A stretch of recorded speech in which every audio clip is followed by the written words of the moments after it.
All right, welcome to Paul's Spare Time. Paul and Hudson are going to do another nickel battle tonight.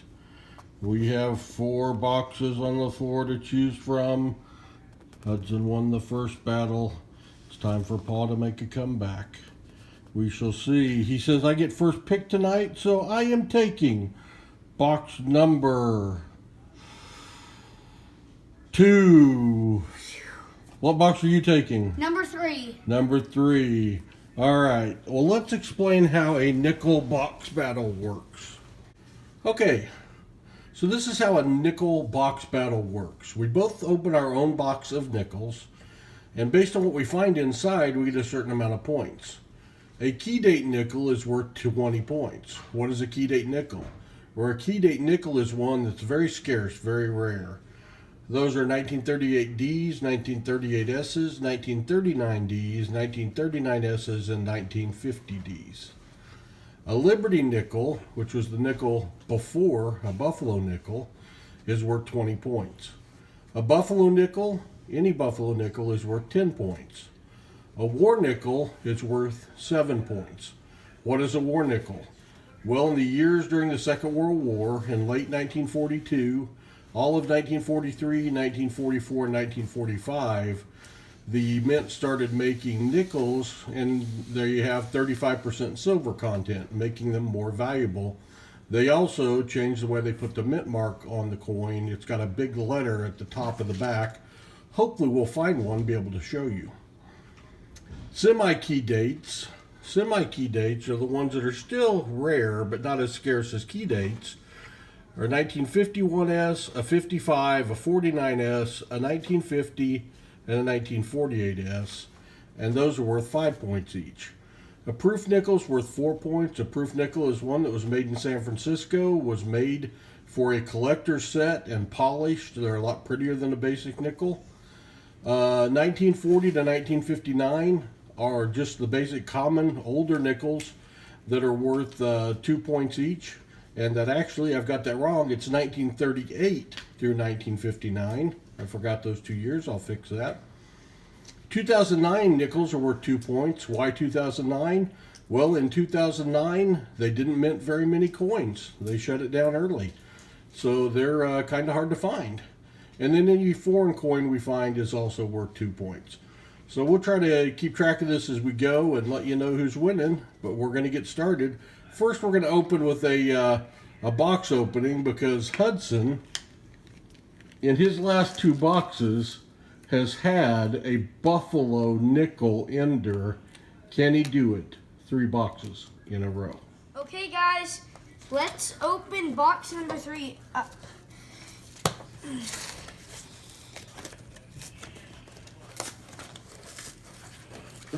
Kind of glued good. Will he have another good ender?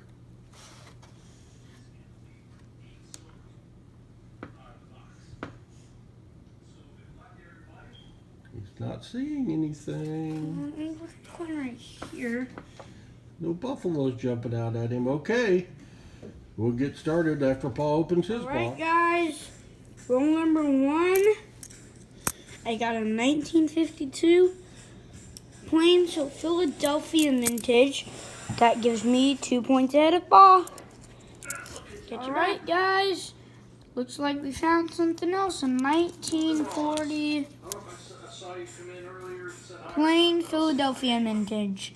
So that gives me 4 points ahead of Paul and 4 points in. 2 points. Let's go. Well, Paul, on his 5th roll, is finally on the board. A 1957P, a 2-pointer, down 4-2. Okay, guys, a 1941 plain, so it's a Philadelphia mint. Then I saw something else peeking out right here. A 1958 D. That gives me Is that a Denver? 4 more points. Yep, it's a Denver mint. 4 more points. That gives me 6-point lead ahead of Paul. Right, guys, 1949. Check the mint mark. If it's an S, it can be a side key date. It is a D, so Denver mint. All right, guys, That gives me 10, Paw 2, 8 points ahead.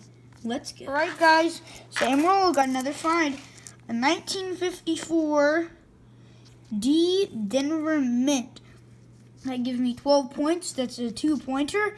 Let's go. Okay, Paul creeping a little closer. 2-pointer. A 1940 in roll 8. A 1940 D. All right, guys. Roll 14. Third find of the roll, the 2009 D. Let's go. I give a 10-point lead on Paul. That's 2 points. 14 points for me. Let's do it. Paul with another find. A 1953 D. Here we go. All right, Paul still in roll 8 with my second or third find of the roll, a 1957. And it's a Denver. All right, here we go. That makes it 14-8. All right, roll 11. Paul has a 1946 S, and that will make it 14-10. Guys, roll number 14, a 1948. No mint mark, so it's a Philadelphia mint. That makes it 16-10. 6 points out of Paul. Get you back. We are 1948. The mint mark, and it's a D. That gets it 18-10. 8-point lead. That's 2 points. The D is a Denver mint. Get you back. Paul with another find. This is roll 13. I got a 1957 Philadelphia. Climbing back in at 18-12. Another find. I've got a 1947. And it's an S mint mark. That's a 2-pointer. S is San Francisco. That makes it 18-14. Paul with another find. Roll 21. Got a 2009 D. That puts it 16 Paul, 18 Hudson. Paul with a 1946 Philadelphia. And that ties it up 18-18. Alright, guys, roll 24. I got a 1940. Gives me 2 points out of Paul. And it's a plain, so that's a Philadelphia vintage. Minted in Philadelphia. Okay. That's 2 points. 2 points out of Paul. 20-18. With another 2-pointer. A 1941.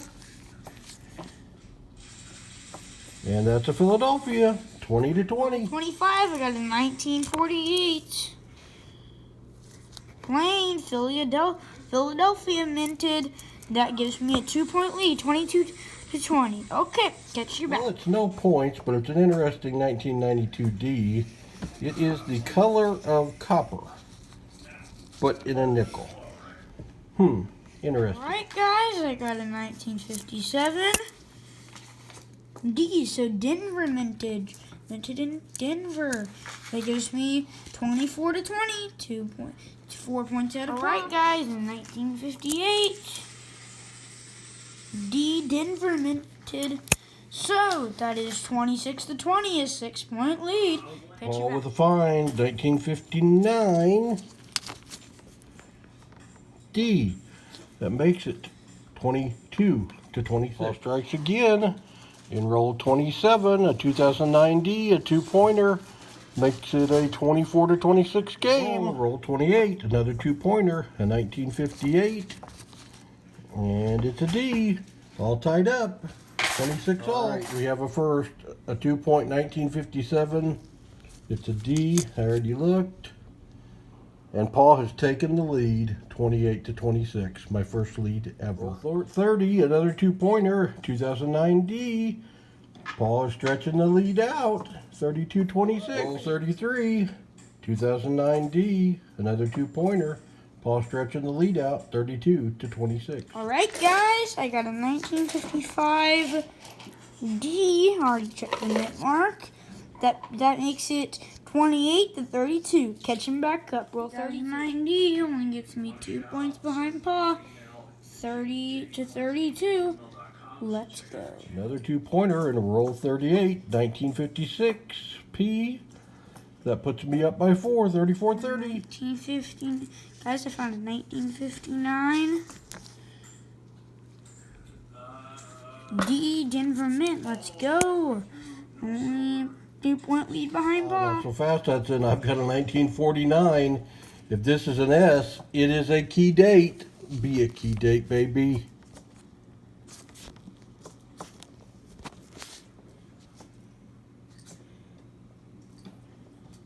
D, it's a D.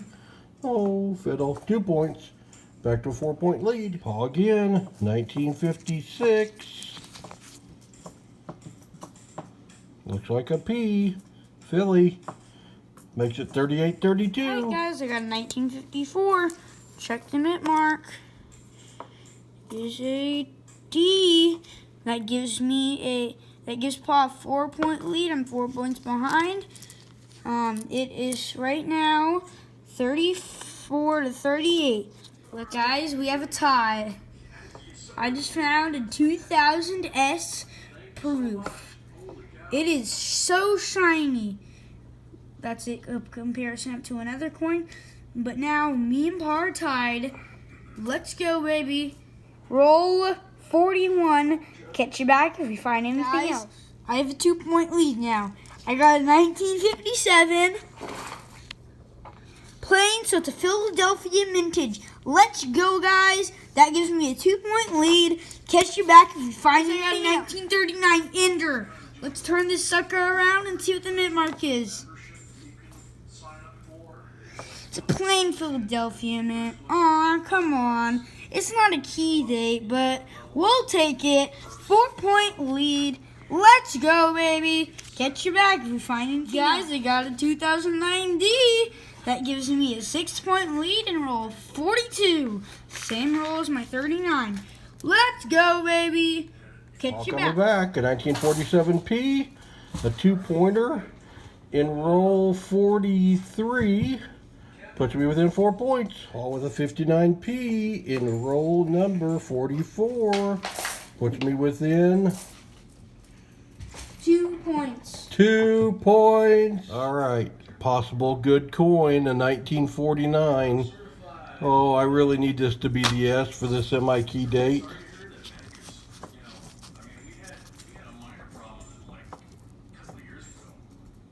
It is. It's an S. Semi-key date 5-pointer in roll 44. Roll 45. Paul takes the lead. Still in roll 45. Got a 1940 Philadelphia 2-pointer. Paul is up 49-44. Bank of Uganda coin. It's the date. This one, 2007 50 shillings. That gives me 2 points. And what is the score, Pa? 46-49. 46-49. You know, there's a 3-point lead. Let's do this. Well, the search is over. We just went through the potential error coins. We did find 2 more. 1964 D, D over D. It's a repunch mint mark. FS 501. They're worth a little bit. But as far as the hunt goes, Hudson ended up with 48. 48.